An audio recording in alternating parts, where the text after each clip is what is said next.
Hey, what's going on, everybody? It's been such a long time since I have recorded much content, and then even more time uh, since I've done this after the sermon.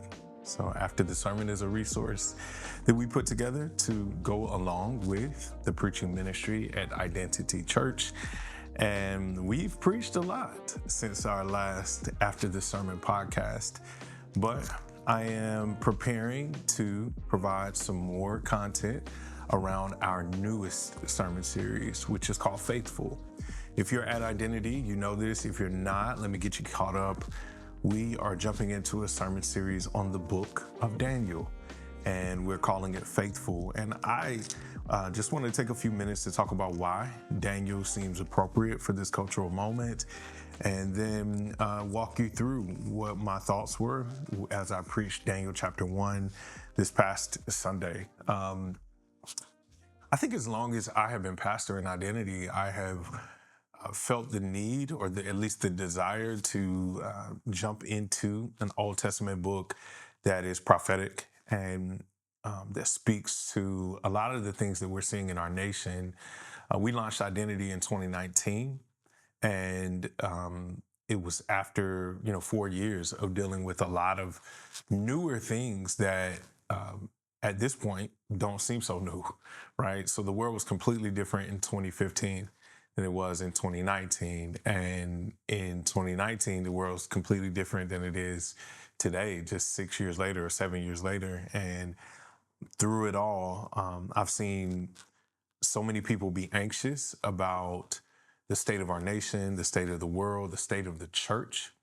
I've also seen failures from our nation and from the church and from other nations around the world. I've seen failures in myself. I've seen failures in other believers. And yet God has been faithful through all of that. And we know that to be true, but we need that reminder, especially when we see wars happening, rumors of wars happening, evil all over the world. And I desperately, as a pastor, want to lead people to be people of faith no matter what the circumstances are.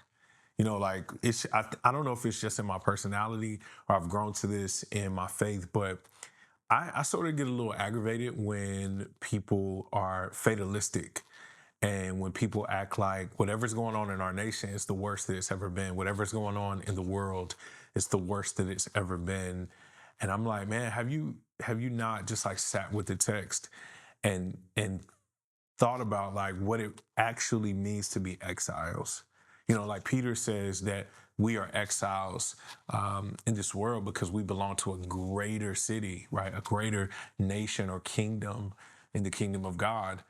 So we are indeed exiles on this earth. We are waiting for the completion of God's restorative work through the kingdom of God that is coming and is happening right now, but it will be finalized at some point. Yeah, we're exiles in that sense, but many of us have never, or probably none of us, have ever experienced what some of the people in the text have experienced, being exiles or captives or slaves to other nations.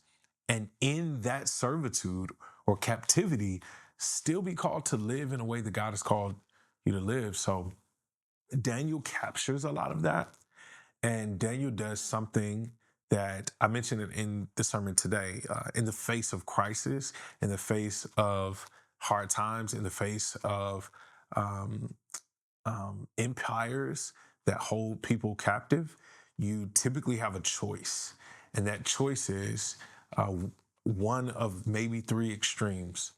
The first one is war against that empire, right? So you want to ensure that you never compromise, you never are assimilating, you're never aligned with the empire. You want it to be known that you're actively fighting against the empire. And some of us have revolutionary spirits, right? Some of us, if we weren't following Jesus, we would be leading movements. And some of us are following Jesus and still desire to lead movements. And there's honor in all of those things, right? Like God has designed us uniquely. And I think some people just have a revolutionary bent to them. I was talking to a member of our gathering after the sermon, and he spoke of the fact that he feels like he has that he is a fighter, he is a warrior.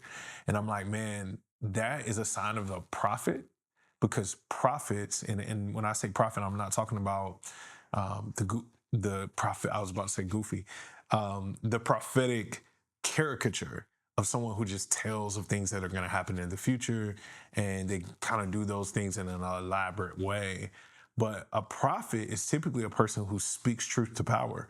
It's typically a person who says, this is right and this is wrong, and I'm calling God's people to be right. And I was telling this man that he likely has a bit of that if he feels like he is a warrior so often. And the encouragement is like, what is in your heart? If you are fighting in a sense of pride, then that's not you actually listening to the Lord. But if you are listening to the Lord and he calls you to mighty things like standing up in the face of oppression, man, that is kind of aligned with the role of a prophet. Some would say warrior, some would say king too, but more so prophet. So anyway, there's a group of people who war against culture, and then there are people who worship culture, right? They quickly adapt it, they quickly assimilate it, they see the positives in it, and they want to um, kind of like double click on the positives. They want to magnify the positives of culture. So they end up worshiping this culture. Instead of warring against it, they worship the culture, and it becomes a part of their identity. They wear it on t-shirts and hats and hashtags and things of that nature. And in this current day, I know that you can think of so many movements: the Black Lives Matter movement, the MAGA movement, the so many movements, right? The alt-right movement. Um, I think the Taking Back America movement, right? I think there are so-called Christian organizations that um, are leading people more culturally than they are biblically. They're leading people more culturally than they are by Christ in his words and his steps, right? So we end up almost worshiping culture because we're saying, hey, it's better for us to be a part of this and maybe even try to change it from the inside than to actually push against it in its evilness, right? Then there's a lot of us who are just kind of in the middle, and I identify this as wither. There are people who are just withering away because we are like holding our breath, hoping that the Lord would just change something for us, right? And don't get me wrong, the Lord is powerful. The Lord moves in miraculous ways, right? The Lord will open up a highway in the sea. He will turn graves into gardens. He will free a million people, millions of people from slavery. He will do those things. We've seen them in history. But most often, the Lord is not just looking at people who are dormant and celebrating the fact that they are waiting without doing anything. There is a sense that we should be actively waiting. There is a sense where our waiting should be filled with faith, and that faith is actually enacting something in us, although it is not warring or worshiping. So we should not be sitting around and withering. And that led me to a fourth W, which is kind of what I'll be holding on to as we walk all the way through Daniel. And it is walk. It's walking firmly in who God has called you to be, walking firmly in who God has called you to be. And that's kind of what I see in Daniel and in the three Hebrew boys that are in the text: Hananiah, Mishael, and Azariah. So Daniel chapter 1 kind of opened up with that big question: what do you do in the face of crisis? And, the call is that you walk faithfully with Christ in your identity in Christ, right? Or in this sense, obviously, this pre Christ, but it's still the same calling that they are walking faithfully by God and his direction and instruction. Now, a few things I missed in the sermon. So as I was unpacking the tension there of them being brought into Babylon and being tempted to assimilate to Babylon, I did emphasize that they were young, but I did not talk about how young they were. And I wish I would have. That's one big thing that I missed in the message. And it hit me because I was looking at my son as I was preaching. My son is 13, he'll be 14 in the fall. And every study I've ever read on Daniel has said that these boys were between 12 and 17. So they're right in the range of my son, right? Which has made the text, um, it's made the text open up to me even more. Like I could smell more of the aroma of the text because I know what it's like being a boy between 12 and 17, but I'm also raising a boy that's between the ages of 12 and 17. And I won't speak on him, but I'll speak on me. Um, I had very few convictions in that age range, right? I had very few things that I would hang my hat on. And if I did, they were based on a false sense of me, not a real sense of me. One of the biggest reasons why we call identity is because um, before I came to know Jesus, I thought I knew myself, but it's really Christ who defines me. He gives me my identity. And somehow, some way, Daniel, Hananiah, Mishael, Azariah, they knew enough about God and themselves that their convictions were shaped, even as 12 to 17-year-old boys. And here's some of the questions that might come up. Some people might say, like, oh, well, they were able to opt into making these decisions because of the crisis. And my point in the sermon was, no, you decide, or your identity is exposed through crisis, but it is not forged through crisis, right? You do not become who you are once the crisis hits. You are already molded into the image of something before the crisis hits. And it's imperative that we understand who we are before the crisis hits, before the election comes, before we lose our house, before we lose the relationship, before a child gets sick, before hard times knock on our door. It's important that we know exactly who we are before the crisis hits. And man, I look back on my life and I think about how many times hard things have happened to me. And I'm like, man, I thought I wasn't prepared. But there's also this sense where it's like, man, I know who I am. I know who Christ has called me to be.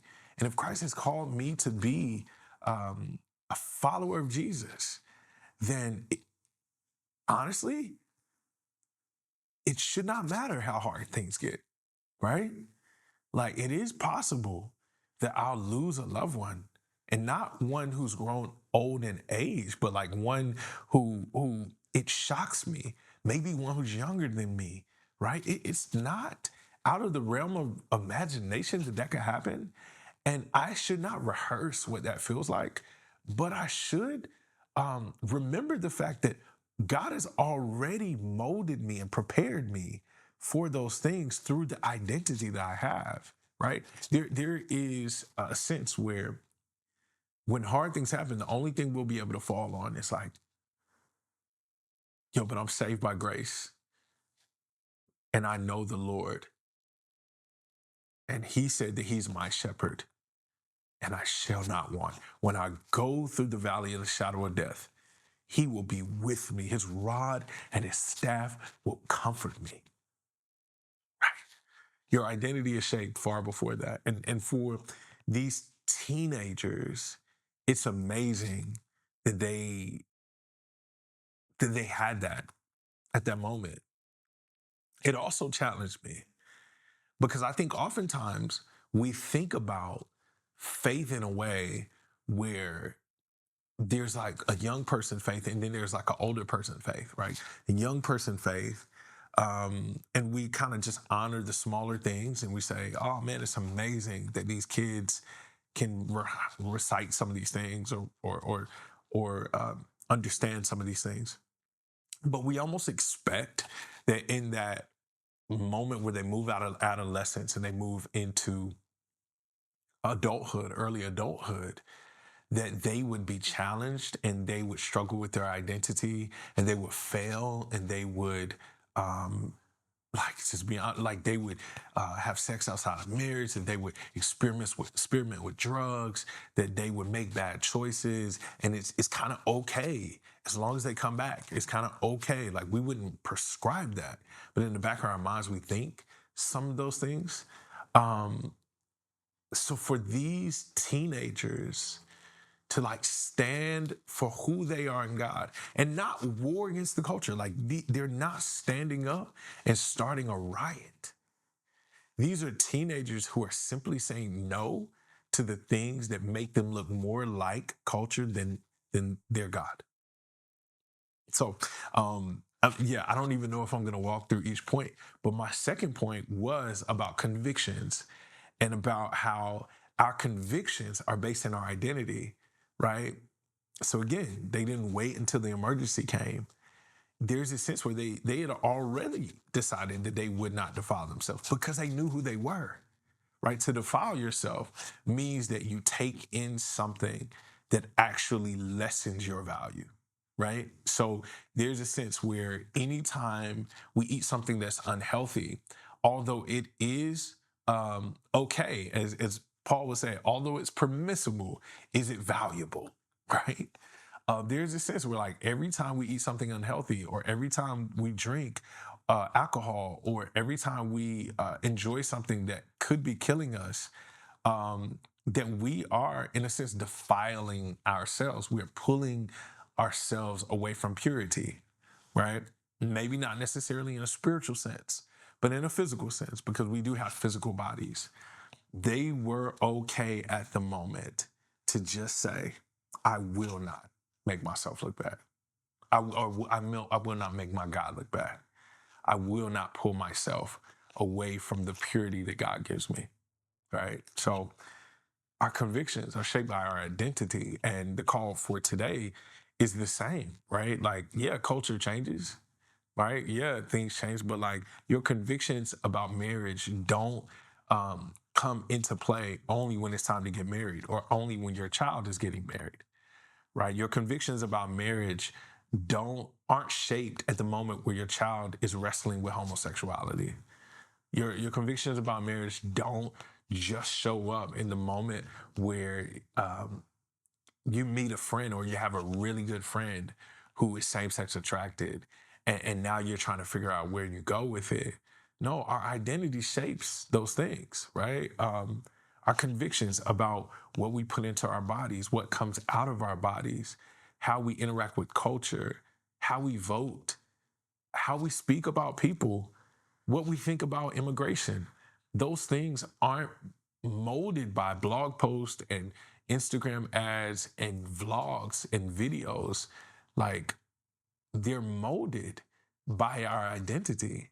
And we get that through the word of God, right? The last piece of this, which was interesting to me, just like sitting with the fact that there's this big challenge in the text.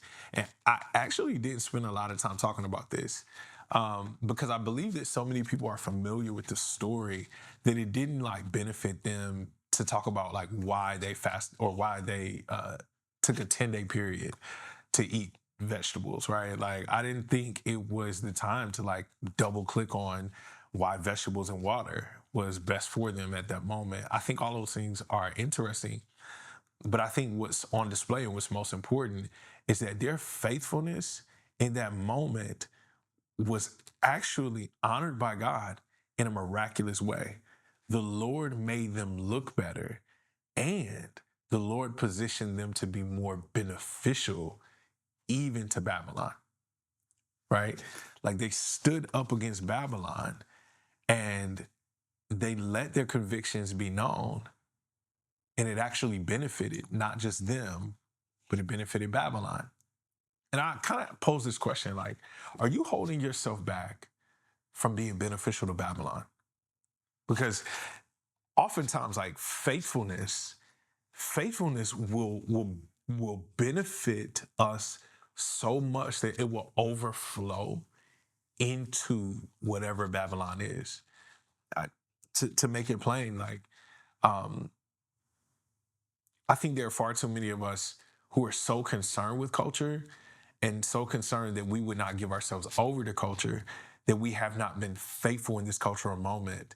So we have not actually delivered over to culture what God is looking for us to give, right? We make so much of an effort to control culture or shift culture that we're not just being faithful in this cultural moment. And it seems like there are opportunities for whatever God is doing in us as we stand on our convictions could overflow into culture, and it actually benefit culture more for us to stand up and for us to not assimilate to whatever culture is doing, right? Now hear me in saying this, like, I believe that one of the biggest problems with the church today, or when I say church, I just mean Christians today, is that when we use that word culture, what we mean is those who are, those people who are sexually immoral, participate in drug use or something of that nature, have alternative beliefs, um, things of that nature. That culture applies to them, but it does not apply to those parts of our cultural moment that seem more conservative or seem more historical as it relates to our country or whatever. And I would offer to you both of those can be wings of Babylon, both of them, right? That there are extremes on both sides. And yet there's still a call to be holy and righteous as we're in the midst of both. Give you an example, right? There are some conservative movements that what people would say are the lesser of two evils, right? Or they align with Christian culture a little bit more than others. And in those conservative movements, there's a temptation to dehumanize sometimes. There's a temptation to drift towards racism and dehumanization of foreign people who are coming to our country. And I think those who are faithful to Jesus in those moments stand on their convictions against those things that are evil, even in a movement that benefits them, right? Or looks good to them. On the same notion, on the other side, there are movements that honor women and honor people who don't look like other people and honor people who are in traditions that other people don't quite understand. And there are movements that traditionally have benefited people of color and traditionally have benefited people who would call themselves queer. And we find ourselves kind of aligning with not what they desire, but the way that they're treated, right? That they're treated with some sort of humanizing or humanitarian view. And in those moments, it is critically important for our faithfulness to say, you got it here, but there's so many other places where you don't, right? That our faithfulness and standing on our convictions in this cultural moment would help us say, hey, no, we're not going to defile ourselves by stepping into this or being associated with that or taking this on as an identity. However, as we withhold ourselves from that, we will still be relevant enough and present enough to be able to bless what can be blessed here, right? This is obviously challenging, but I think it's critically important. So, Daniel chapter 1, that's pretty much what we had for Daniel chapter 1. Um, yeah, we talked about some identity things about how they try to change their names. That's a really powerful like Bible study point or exegetical point. And I clicked on it a little bit during the sermon. I didn't push too hard on that, but it is interesting how Babylon, as they brought them in and gave them new names, the new names actually were a shot at their God, right? That their new names were a shot at Yahweh. The new names celebrated their gods, diminished Yahweh, right? But I also think it's critically important that we see that Daniel does not refer to himself as Belshazzar at all. Other people do, But Daniel does not submit himself to that. He does not accept that. And it was just a call in that, like, are you going to accept the new name that culture is trying to give you? Or are you going to continually stand in the identity that God has given you? Right. And then let me see if there's anything else. Um, yeah, their faithfulness is rewarded. So I would just call you again to read Daniel chapter 1. It's a beautiful introduction to this roller coaster that we'll be on in seeing Daniel and Hananiah, Azariah, and Mishael look to be faithful in a culture that obviously comes against who God has called them to be. And just their very being there is the fault of those who have already failed them, even though they look like them and they worship in a way that they would worship. So this is going to be an incredible ride. There are probably going to be some videos I do with other people, other pastors at the church, maybe even my wife, because I hate just sitting here and talking into a camera by myself for 20 something odd minutes. But I do want to ensure that we're walking through this text well, and that we're bringing up little pieces in the text that I may not be able to mention on a Sunday morning, and that those who are looking to grow as they read this text can ask questions and have those questions answered well. So, like I say all the time, God bless. Continue to live all of your life in Jesus Christ. Check out the sermon that we preached on Daniel chapter 1 whenever it's posted, and I'll see you next time.